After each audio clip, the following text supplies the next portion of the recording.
جب نبی اکرم صلی اللہ علیہ وسلم کے مرض میں شدت ہو گئی تو آپ صلی اللہ علیہ وسلم نے فرمایا کہ میرے پاس سامان کتابت لاؤ تاکہ تمہارے لیے ایک تحریر لکھ دوں تاکہ بعد میں تم گمراہ نہ ہو سکو۔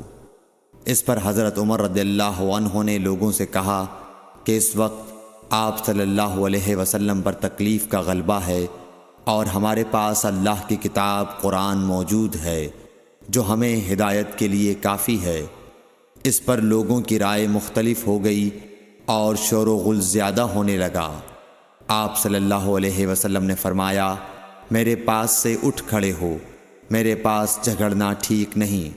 اس پر ابن عباس رضی اللہ عنہ یہ کہتے ہوئے نکل گئے کہ بے شک مصیبت بڑی سخت مصیبت ہے، وہ چیز جو ہمارے اور رسول کے اور آپ کی تحریر کے درمیان حائل ہو گئی۔ صحیح بخاری حدیث نمبر 114۔